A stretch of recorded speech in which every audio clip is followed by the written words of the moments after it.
ಎಲ್ಲರಿಗೂ ನಮಸ್ಕಾರ. ನನ್ನ ಹೆಸರು ಅನಿಲ್ ಕಾಂಬ್ಳೆ ಅಂತ.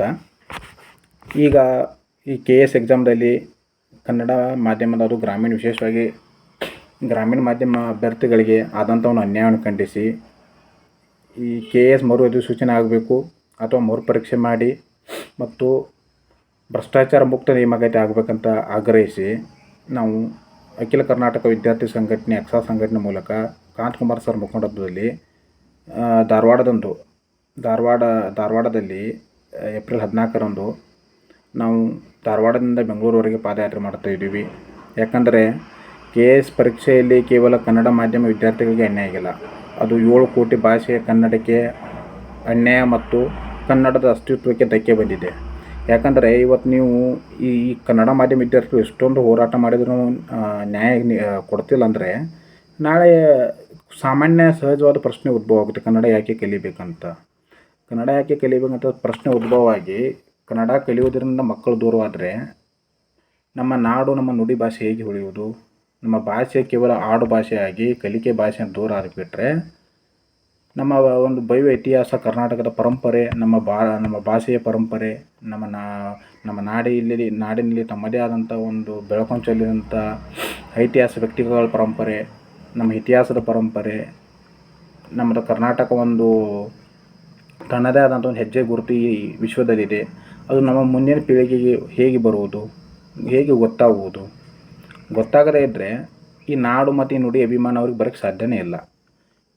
ಎಲ್ಲೋ ಒಂದು ಕಡೆ ಈ ಸಂಸ್ಕೃತಿ ಹೇಗೆ ಅಳಿಸಿ ಹೋಯ್ತಲ್ಲ, ಆ ರೀತಿ ಕನ್ನಡನೂ ಮುಂದೆ ಒಂದಿನ ಅಳಿಸಿ ಹೋಗೋ ಪ್ರಸಂಗ ಎದುರಾಗೇ ಆಗುತ್ತದೆ. ಕನ್ನಡನ ಕಲಿಯದಿದ್ದರೆ ಕನ್ನಡ ಕೇವಲ ಆಡು ಭಾಷೆ ಉಳಿದರೆ ಆ ಭಾಷೆ ಬೆಳೀಲಿಕ್ಕೆ ಸಾಧ್ಯ ಇಲ್ಲ. ಅದು ಕಲಿಕಾ ಭಾಷೆಯಾಗಿ, ಆಡು ಭಾಷೆಯಾಗಿ, ಸಾಹಿತ್ಯವಾಗಿ, ವೈಜ್ಞಾನಿಕ ಭಾಷೆಯಾಗಿ ಎಲ್ಲ ರೀತಿಯ ಭಾಷೆಯಾಗಿ ಉಳಿದರೆ ಮಾತ್ರ ಒಂದು ಭಾಷೆ ಉಳಿಯಲು ಸಾಧ್ಯ. ಹೀಗಾಗಿ KS ಪರೀಕ್ಷೆಯಲ್ಲಿ ಕೇವಲ ಕನ್ನಡ ಮಾಧ್ಯಮ ವಿದ್ಯಾರ್ಥಿಗಳೇ ಅನ್ಯಾಯ ಆಗಿಲ್ಲ, ಕನ್ನಡ ಅಸ್ತಿತ್ವಕ್ಕೆ, ಕನ್ನಡ ಉಳಿವಿಗೆ ಒಂದು ಧಕ್ಕೆ ಬಂದಿದೆ. ಈ MA ಚರ್ಮ ಸರ್ಕಾರಕ್ಕೆ ಯಾಕೆ ಈ ಒಂದು ಕಾಳಜಿ, ಕರುಣೆ ಇದೆ ಇಲ್ವೋ ಗೊತ್ತಾಗ್ತಿಲ್ಲ. ಅವರಿಗೆ ಕೇವಲ ಏನು ಅನಿಸಿದೆ ಅಂದರೆ ಕೇವಲ ವಿದ್ಯಾರ್ಥಿಗಳ ಅನ್ಯಾಯ ಆಗಿದೆ, ಅದೇನು ಬಿಡು ಅನ್ನೋಂಗಾಗಿದೆ. ಅದು ಹಾಗಲ್ಲ, ಅದು ವಿದ್ಯಾರ್ಥಿಗಳ ಅನ್ಯಾಯ ಆಗಿಲ್ಲ.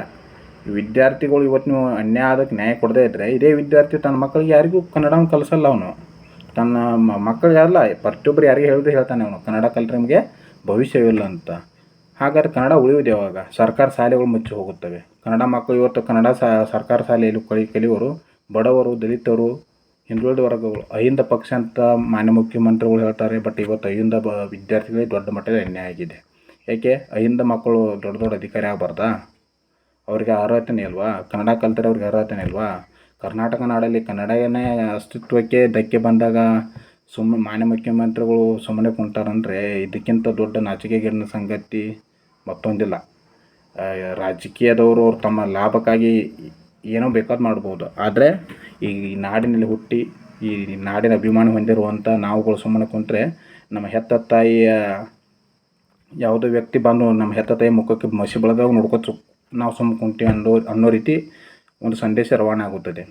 ಆ ಸಂದೇಶ ರವಾನೆ ಆಗೋಕ್ಕೆ ನಾವು ಬಿಡುವುದಿಲ್ಲ.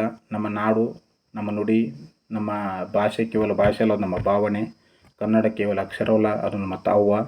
ನಮ್ಮ ಅವ್ವನಿಗೆ ಆದ ಅವಮಾನಕ್ಕೆ ನಾವು ಪ್ರತ್ಯುತ್ತರ ಕೊಡಲು ಈ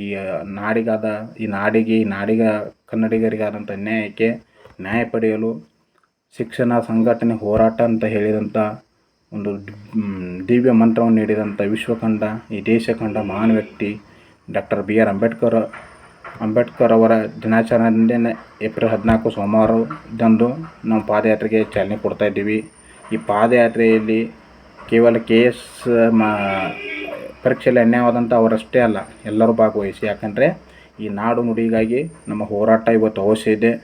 ಒಂದು ಹೊಸ ಇತಿಹಾಸದಲ್ಲಿ ಒಂದು ಹೆಜ್ಜೆ ಗುರುತು ಮೂಡಿಸಲು ಒಂದು ದೊಡ್ಡ ಸುವರ್ಣ ಅವಕಾಶ. ಯಾಕಂದರೆ ಗೋಕಾಕ್ ಚಳವಳಿಯಲ್ಲಿ ರಥಯಾತ್ರೆ ಆಯಿತು, ಆದರೆ ಇತಿಹಾಸದಲ್ಲಿ ಪ್ರಪ್ರಥಮ ಬಾರಿಗೆ ವಿದ್ಯಾರ್ಥಿಗಳ ಪಾದಯಾತ್ರೆ ಆಗ್ತಾಯಿದೆ ಅಂದರೆ ಧಾರವಾಡ ನೆಲದಲ್ಲಿ, ಧಾರವಾಡದಿಂದ ಒಂದು ಇತಿಹಾಸದ ಒಂದು ಈ ಹೆಜ್ಜೆ ಗುರುತನ್ನು ಮೂಡಿಸಲು, ಇತಿಹಾಸದ ಒಂದು ಹೆಸರನ್ನು ಮೂಡಿಸಲು ಒಂದು ನಮಗೆ ಅವಕಾಶ ಒದಗಿ ಬಂದಿದೆ.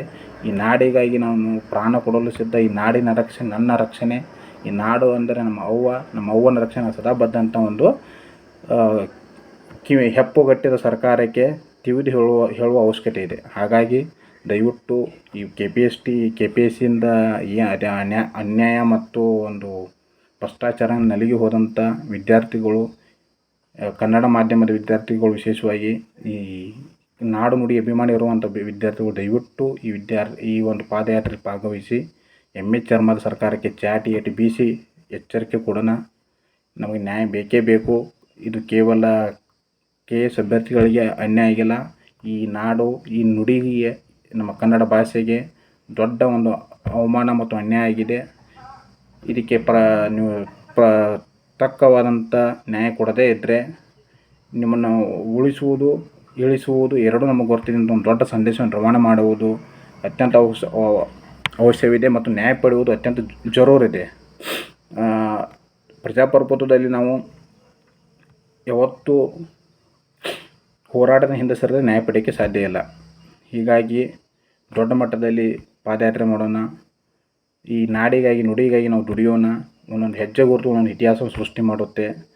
ಇದು ಕೇವಲ ನಿಮ್ಗೆ ಅನಿಸ್ಬೋದು ಇದೇನು ಅಂಥ ಹೋರಾಟ ಇದೇನು ಮಾಡುತ್ತೆ ಅಂತ. ಬಟ್ ನಿಮ್ಗೆ ಗೊತ್ತಿಲ್ಲ, ಗಾಂಧೀಜಿ ದಂಡಿ ಮಾರ್ಚ್ ಸ್ಟಾರ್ಟ್ ಮಾಡಿದಾಗ ಕೂಡ ಇದೇ ಭಾವನೆ ಎಲ್ಲರಲ್ಲಿತ್ತು. ಗಾಂಧೀಜಿ ಜೊತೆ ಯಾರು ಹೋಗ್ತಾರೆ, ಏನಾಗುತ್ತೆ ಅಂತ. ಬಟ್ ಇವತ್ತು ದಂಡಿ ಮಾರ್ಚ್ ಅನ್ನೋದು ಇತಿಹಾಸ ಅಲ್ಲ. ಇನ್ನೂ ಈ ಭೂಮಿ ಇರುವವರೆಗೂ ಆ ಇತಿಹಾಸವನ್ನು ಪ್ರತಿಯೊಬ್ಬರು ಓದುತ್ತಾರೆ, ಹೇಳ್ತಾರೆ.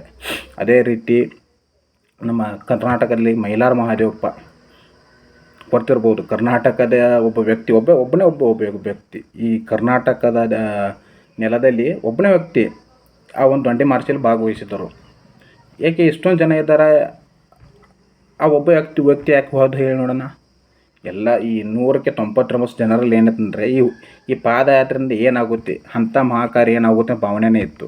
ಬಟ್ ಒಬ್ಬ ಮೈಲಾರ ಮಹಾದೇವಪ್ಪ ಇವತ್ತು ಭಾಗವಹಿಸೋದಕ್ಕಾಗಿ ಪ್ರತಿ ಪುಸ್ತಕದಲ್ಲಿ ಓದ್ತೀವಿ ನಾವು. ಮೈಲಾರ ಮಹಾದೇವಪ್ಪ ಕರ್ನಾಟಕದ ಏಕೈಕ ವ್ಯಕ್ತಿ ದಂಡಿ ಯಾತ್ರೆ ಭಾಗವಹಿಸಿ ಗಾಂಧೀಜಿ ಜೊತೆಗೆ ಹೆಜ್ಜೆ ಹಾಕಿದ ಒಬ್ಬ ತರುಣ ಯುವಕ ಅಂತ. ಕೇವಲ 18 ವರ್ಷ ಅವರಿಗೆ ಹೆಜ್ಜೆ ಹಾಕುವಾಗ ವಿಚಾರ ಮಾಡಿ.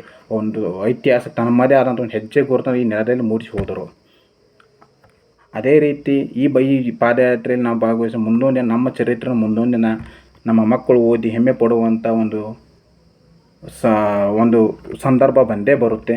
ನಿಜವಾಗಿಯೂ ಬಂದೇ ಬರುತ್ತೆ. ಯಾಕಂದರೆ ಈ ನಾಡಿಗಾಗಿ, ನುಡಿಗಾಗಿ, ಸತ್ಯಕ್ಕಾಗಿ, ಶಾಂತಿಯುತ ಹೋರಾಟ ಮಾಡುವವರ ಇತಿಹಾಸವನ್ನು ಯಾರೂ ಅಳಿಸೋಕ್ಕೆ ಸಾಧ್ಯನೇ ಇಲ್ಲ.